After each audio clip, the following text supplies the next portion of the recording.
Jadi kami dari kelompok 12 akan menjelaskan mengenai ukuran tingkat kelahiran. Pernah dengar kata fertilitas atau fekunditas? Apa sih bedanya? Oke, jadi fertilitas itu tidak sama dengan fekunditas, di mana fertilitas dalam demografi diartikan sebagai hasil reproduksi yang nyata dari seorang wanita atau sekelompok wanita. Sedangkan fekunditas merupakan kemampuan biologis wanita untuk menghasilkan anak lahir hidup. Nah, lalu apa sih ukuran tingkat kelahiran itu?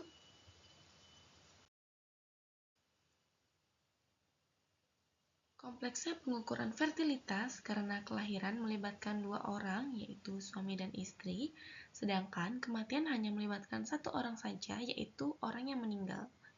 Adapun masalah lain yang dijumpai dalam pengukuran fertilitas adalah tidak semua perempuan mengalami risiko melahirkan karena ada kemungkinan beberapa dari mereka tidak dapat pasangan untuk berumah tangga.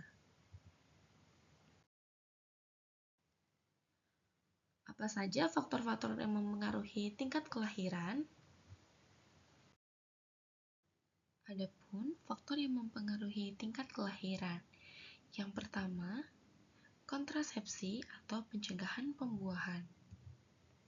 Yang kedua, ada aborsi atau pengguguran. Yang ketiga, ada perubahan keadaan perkawinan, yaitu perceraian dan juga lain sebagainya. Dan yang keempat adalah mandul atau tidak bisa punya anak. Nah, apa aja sih faktor yang perlu diperhatikan dalam teori fertilitas?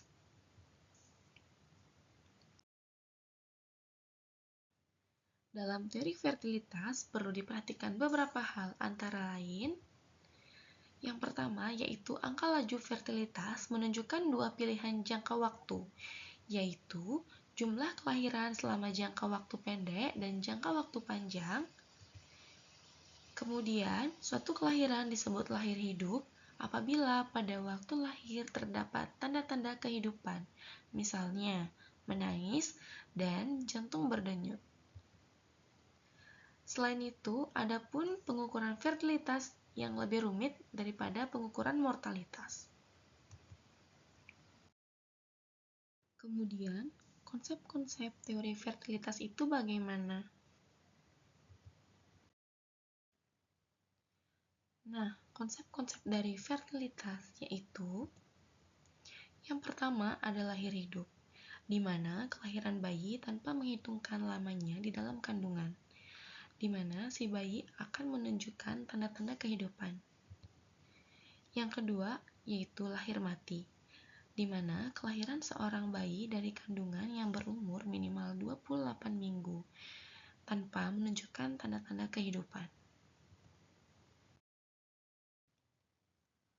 Memperhatikan perbedaan antara kematian dan kelahiran seperti tersebut di atas memungkinkan untuk melaksanakan dua macam pengukuran fertilitas, yaitu pengukuran fertilitas tahunan dan pengukuran fertilitas kumulatif. Pengukuran fertilitas tahunan adalah mengukur jumlah kelahiran pada tahun tertentu yang dihubungkan dengan jumlah penduduk yang mempunyai risiko untuk melahirkan pada tahun tersebut. Sedangkan pengukuran fertilitas kumulatif adalah mengukur jumlah rata-rata anak yang dilahirkan oleh seorang perempuan hingga mengakhiri batas usia subur. Nah, selanjutnya kita akan belajar apa sih perbedaan dari kedua pengukuran fertilitas penduduk tersebut.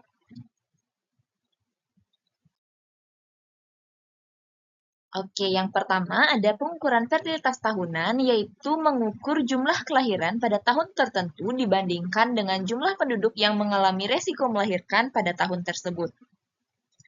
Yang kedua, yaitu pengukuran fertilitas kumulatif yang mengukur jumlah rata-rata anak yang dilahirkan oleh seorang perempuan hingga mengakhiri batas usia subur. Nah, yuk belajar lebih dalam tentang pengukuran fertilitas tahunan. Pengukuran fertilitas tahunan terdapat 4 macam, yaitu yang pertama ada tingkat fertilitas kasar atau crude birth rate, yang merupakan banyaknya kelahiran hidup pada suatu tahun tertentu tiap 1000 penduduk pada pertengahan tahun. Dengan rumusnya yaitu CBR sama dengan B per PM dikali K. Dengan CBR merupakan tingkat fertilitas kasar, B merupakan jumlah kelahiran pada tahun tertentu, PM merupakan penduduk pertengahan tahun, dan K merupakan bilangan konstan yang biasanya bernilai 1000. Adapun contoh soal untuk CBR yaitu berdasarkan sensus pada tahun 2010 di Bali, terdapat jumlah penduduk sebesar 25 juta jiwa dan banyaknya bayi yang lahir hidup pada tahun tersebut adalah 500.000 jiwa. Nah, berapa sih CBR di Bali berdasarkan data tersebut? Untuk penyelesaiannya digunakan rumus CBR yaitu B per PM dikali K, sehingga diperoleh CBR di Bali adalah 20. Dengan kata lain, terdapat 20 kelahiran bayi untuk setiap 1000 penduduk di Bali pada tahun 2010. Kemudian pengukuran fertilitas tahunan yang kedua yaitu tingkat fertilitas umum atau general fertility rate, yang merupakan perbandingan antara jumlah kelahiran hidup pada tahun tertentu dengan jumlah penduduk perempuan usia subur yaitu di usia 15-49 tahun pada pertengahan tahun tersebut. Dengan rumusnya yaitu GFR sama dengan B per PF 15-49 dikali K. Dengan GFR merupakan tingkat fertilitas umum, B merupakan jumlah kelahiran pada tahun tertentu, PF 15-49 merupakan jumlah penduduk wanita umur 15-49 tahun pada pertengahan tahun, dan K adalah bilangan konstan yang juga biasanya bernilai 1000. Adapun contoh soal untuk GFR yaitu pada pertengahan tahun 2011, jumlah penduduk di Indonesia sebesar 200 juta jiwa dengan jumlah penduduk wanita umur 15-49 tahun sebesar 60 juta jiwa dan banyaknya bayi yang lahir hidup pada tahun tersebut adalah 8 juta jiwa. Nah, berapakah GFR di Indonesia berdasarkan data tersebut? Untuk penyelesaiannya digunakan rumus GFR yaitu B per PF 15-49 dikali K, kemudian dimasukkan data, dan diperoleh GFR di Indonesia adalah 133. Dengan kata lain, terdapat 133 kelahiran bayi untuk setiap 1000 wanita umur 15-49 tahun di Indonesia pada tahun 2011. Kemudian pengukuran fertilitas tahunan yang ketiga yaitu tingkat fertilitas menurut umur atau age-specific fertility rate, yang merupakan banyaknya kelahiran hidup pada kelompok umur tertentu dibandingkan dengan jumlah penduduk perempuan pada pertengahan tahun pada kelompok umur tersebut. Dengan rumusnya yaitu ASFRI sama dengan BI per PFI dikali dengan K, di mana ASFRI itu merupakan tingkat fertilitas menurut umur KI, BI merupakan jumlah kelahiran bayi pada kelompok umur KI, PFI merupakan jumlah wanita kelompok umur I pada pertengahan tahun, K yaitu bilangan konstan yang biasanya bernilai 1000. Adapun contoh soal untuk ASFR yaitu pada tahun 1997, jumlah kelahiran bayi di Indonesia pada kelompok umur 25-29 tahun adalah 137.000 jiwa. Dan jumlah wanita pada kelompok umur 25-29 tahun adalah 653.000 jiwa. Nah, berapakah ASFR 25-29 di Indonesia? Untuk penyelesaiannya digunakan rumus ASFRI, dengan I diganti menjadi 25-29, sehingga diperoleh ASFR 25-29 itu sama dengan 210. Jadi ASFR 25-29 di Indonesia adalah 210. Dengan kata lain, terdapat 210 kelahiran bayi untuk setiap 1000 wanita umur 25-29 tahun di Indonesia pada tahun 1997. Nah, pengukuran fertilitas tahunan yang terakhir yaitu tingkat fertilitas menurut urutan kelahiran atau birth order specific fertility rate, di mana hal ini merupakan kemungkinan seorang perempuan untuk menambah kelahiran tergantung kepada jumlah anak yang telah dilahirkan dan jenjang umur anak yang telah dilahirkan tersebut. Untuk rumusnya yaitu BOSFR sama dengan BI per PF 15 sampai 49 dikali K.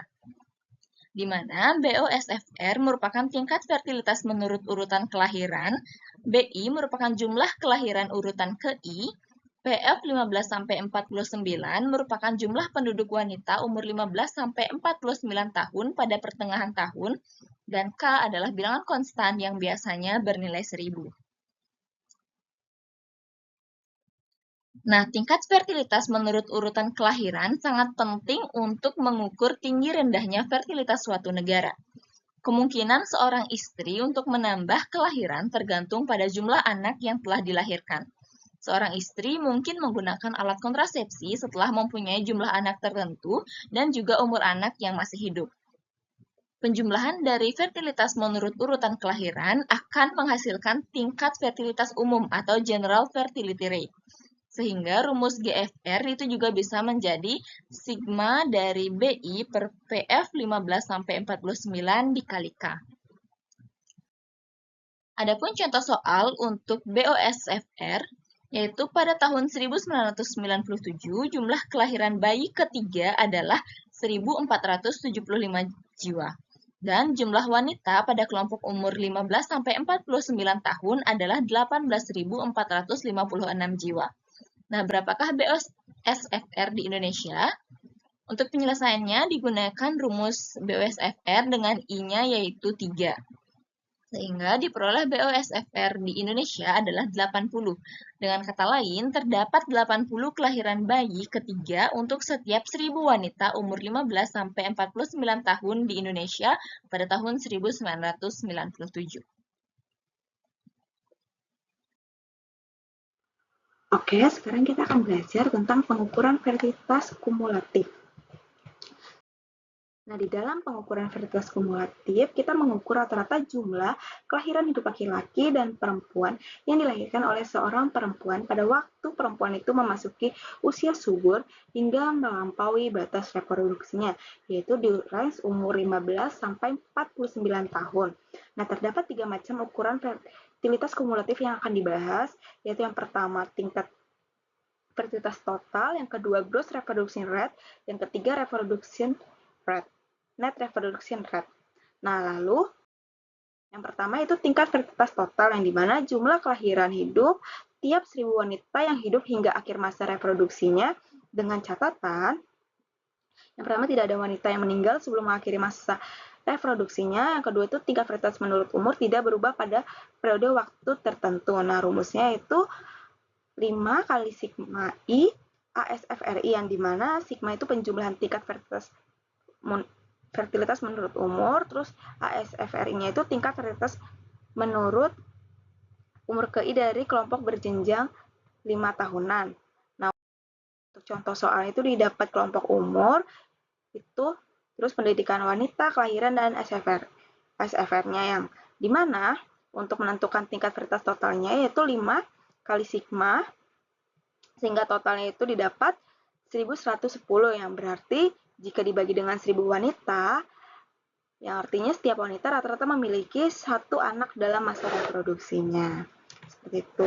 Lalu, untuk yang kedua, gross reproduction rate, yang dimana angka yang ini menunjukkan rata-rata jumlah anak perempuan yang dilahirkan oleh seorang wanita selama masa hidupnya. Namun, GRR ini tidak memperhitungkan unsur kematian, sehingga jumlah kelahiran bayi perempuan oleh 1.000 wanita sepanjang masa reproduksinya, dengan catatan tidak ada seorang wanita yang meninggal sebelum mengakhiri masa reproduksinya. Untuk rumusnya, yaitu GRR sama dengan 5 kali sigma I ASFRI yang FI, yang dimana ASFRI-nya itu tingkat fertilitas untuk bayi perempuan menurut umur KI dari kelompok berjenjang 5 tahunan. Pada contoh soalnya, yaitu sudah diketahui kelompok umur, jumlah perempuan, jumlah kelahiran anak, dan SFR-nya, sehingga untuk GRR-nya itu didapat sigma kali totalnya itu 208, sehingga didapat totalnya itu 1.040, yang dimana ini dibagi dengan 1.000 wanita, sehingga didapat 1,4 1,4, yang dimana setiap wanita atau sama dengan setiap wanita memiliki rata-rata 1 anak perempuan dalam masa reproduksinya. Lalu yang terakhir, yang ketiga, yaitu net reproduction rate, yang dimana jumlah kelahiran bayi perempuan oleh sebuah kohort hipotetis dari 1000 perempuan dengan memperhitungkan kemungkinan adanya perempuan-perempuan meninggal sebelum mengakhiri masa reproduksinya, yang dimana rumusnya itu sigma I dikali ASFR FI dikali NL per NLX per N0, yang dimana ASFR FI-nya itu tingkat fertilitas untuk bayi perempuan, terus NLX per NL0 itu probabilitas bertahan hidup wanita dari lahir hingga usia reproduksinya. Nah, perhitungan dengan GRR ini memiliki kelemahan karena mengabaikan kemungkinan wanita meninggal sebelum mengakhiri masa reproduksinya, sehingga penggunaan NRR lebih tepat dalam pengukuran fertilitas. Untuk contoh soalnya, sudah diketahui kelompok umur, jumlah perempuan, jumlah kelahiran bayi perempuan, rasio masih hidup hingga usia ibunya, ASFR per 1000 wanita perempuan, bayi yang dilahirkan tetap hidup tiap 1000 perempuan. Nah, untuk rumusnya itu 5 dikali 161,9 itu dari totalnya semua, sehingga didapat 810. Nah, yang dimana ini dibagi dengan 1000 menghasilkan 0,1, sehingga NRR ini kurang dari 1, maka generasi perempuan tidak mampu menggantikan diri mereka sendiri, sehingga generasi yang baru hanya memiliki peluang itu 81% yang dapat menggantikan generasi sebelumnya.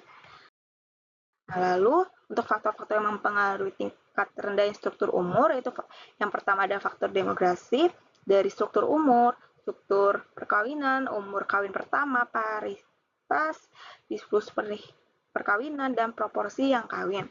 Nah, dari faktor non-demografi yaitu keadaan ekonomi penduduk, tingkat pendidikan, perbaikan status wanita, urbanisasi, dan industrialisasi. Nah, lalu untuk faktor-faktor yang mempengaruhi tingkat rendahnya struktur umur, yaitu yang pertama ada faktor demografi dari struktur umur, struktur perkawinan, umur kawin pertama, paritas, displus perkawinan, dan proporsi yang kawin.